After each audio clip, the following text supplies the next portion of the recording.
दोस्तों आप सभी के लिए साइकोलॉजी एजुकेशनल के माध्यम से आज हम लोग नए टॉपिक को पढ़ेंगे जो कि अधिगम है, जिसे लर्निंग कहा जाता है। लर्निंग सीखना।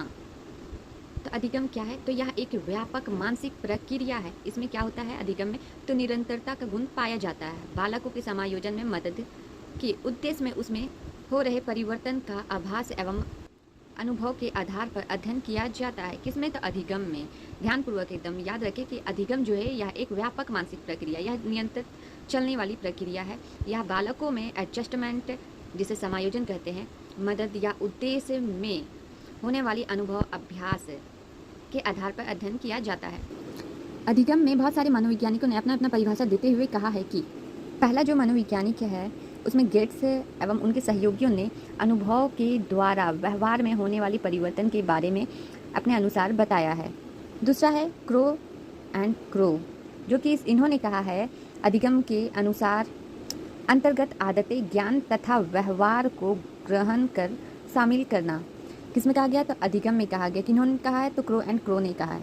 नेक्स्ट, पाल के अनुसार इन्होंने कहा है अधिगम व्यक्ति में एक परिवर्तन है जो उसके वातावरण के परिवर्तनों के अनुसार होता है।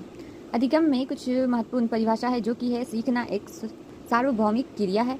दूसरा, यह एक मानसिक क्रिया है। तीसरा, स्थानांतरित हो। चौथा है यह एक सृजनात्मक पद्धति है। पांचवा, यह जीवन भर चलने वाली क्रिया है। जैसे कि आप सभी जानते हैं सीखने का कोई उम्र नहीं होता। ये पूरी उम्र सीखना कुछ ना कुछ हम लोग सीखते रहते हैं। यह प्रक्रिया निरंतरता चलते रहती है और यह जीवन भर चलने वाली प्रक्रिया है। अधिगम में अब देखेंगे विशेषता के बारे में जानेंगे। अधिगम की विशेषताएं। अधिगम में निम्नलिखित विशेषताएं हैं जो कि पहला है अधिगम से व्यवहार में परिवर्तन। अर्जित व्यवहार की प्रवृत्ति अस्थायी होती है। नेक्स्ट, सीखना निरंतर चलने वाली प्रक्रिया है। नेक्स्ट, सीखना वातावरण तथा क्रियाशील की उपज है। नेक्स्ट, सीखने से विद्यार्थियों का विकास है। सीखना व्यक्तित्व के विकास में सहायक होती है। नेक्स्ट, अधिगम का क्षेत्र विस्तृत है। इसी प्रकार से अधिगम की जो विशेषताओं को बारी बारी से ध्यानपूर्वक डील करते हुए आगे बढ़ेंगे। तो इसमें कह रहा अधिगम से व्यवहार में परिवर्तन। अधिगम की जो प्रक्रिया है उसके परिणाम का सीधा संबंध सीखने वाले के व्यवहार में परिवर्तन लाने से होता है। किसी भी प्रकार का सीखना कोई क्यों ना हो, इसके द्वारा विद्यार्थियों को परिवर्तन लाने की भूमिका सदैव निभाई जाती है। उसे हम लोग क्या कहते हैं? तो अधिगम में व्यवहार, अधिगम से व्यवहार में परिवर्तन। अब आते हैं नेक्स्ट पॉइंट पर जो कि अर्जित व्यवहार की प्रवृत्ति अस्थायी होती है। इसमें यह कहा जा रहा है कि सीखने के द्वारा व्यवहार में जो परिवर्तन लाए जाते हैं वे ना तो पूर्ण अस्थायी होता और ना ही बिल्कुल अस्थायी होता है। उनकी प्रकृति इन दोनों के बीच की स्थिति बतलाती है जिससे अपेक्षाकृत अस्थायी का नाम दिया जाता है। इसलिए सीखने के द्वारा बालक के व्यवहार में जो परिवर्तन होता है वह अपना प्रभाव छोड़ने में समर्थ होता है। उसे क्या कहते हैं? अर्जित व्यवहार की प्रवृत्ति अस्थायी होती है। अब आते हैं नेक्स्ट पॉइंट पर जो कि सीखना निरंतर चलने वाली प्रक्रिया है। जैसे कि पहले भी हम कह चुके हैं सीखना जो है होता है वंश क्रम के धरोहर नहीं होते हैं, परंतु इसकी शुरुआत बालक के जन्म से पहले माँ के गर्भ में ही हो जाता है।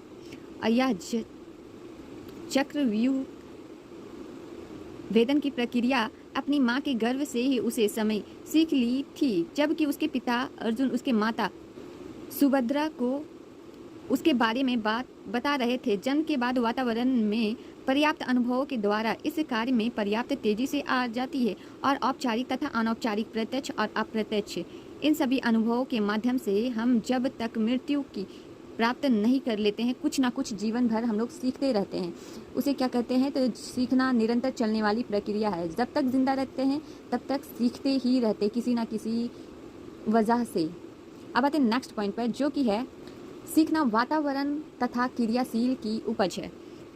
इसमें कहा जा रहा है वातावरण के साथ सक्रिय अनुक्रिया करना सीखने की एक आवश्यकता शर्त है। जो बालक जितनी अच्छी तरह से पूर्ण सक्रिय होकर वातावरण के साथ अपेक्षित अनुक्रिया करेगा वह इतने ही सीखने के मार्ग पर आगे बढ़ सकेगा। वातावरण से उद्दीपकों की उपस्थिति चाहे कैसी भी सक्षम क्यों ना हो, सीखने वाले के द्वारा यदि सक्रिय होकर अनुक्रिया नहीं की जाए तो सीखने का कार्य आगे ही कैसे बढ़ेगा। इस तरह सीखने की प्रक्रिया में यह विशेषता होती है कि यह सीखने वाले से वातावरण के साथ पर्याप्त क्रियाशील चाहती है ताकि अनुभवों के माध्यम से उचित अधिगम हो सके, उसे क्या कहते हैं? तो सीखना वातावरण तथा क्रियाशील की उपज है।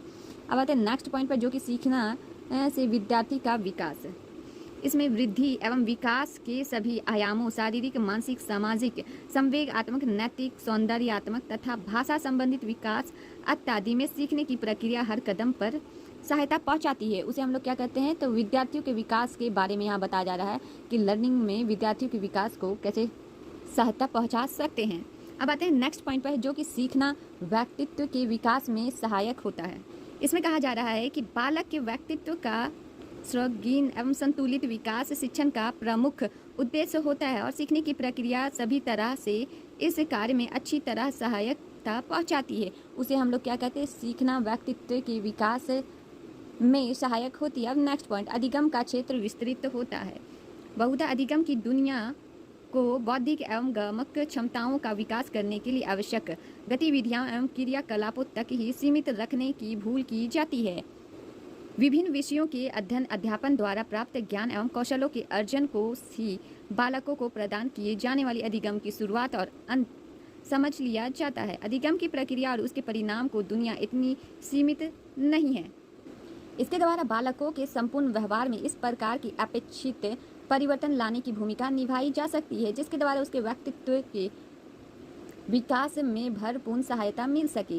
इसी प्रकार से शारीरिक अधिगम में शारीरिक, गामक, बौद्धिक, सामाजिक, संवेगात्मक, नैतिक, सौंदर्यात्मक सभी प्रकार के विकास आयामों को दिशा तय करना एक अच्छे अधिगम कार्यक्रम का उद्देश्य रहता है। इस तरह अधिगम को सौंदर्य की विविध प्रकार की अधिगम क्रियाओं से युक्त एक व्यापक प्रक्रिया के रूप में समझा जाना चाहिए। इसी प्रकार से आज हम लोग देखे हैं अधिगम और उसकी कुछ परिभाषा और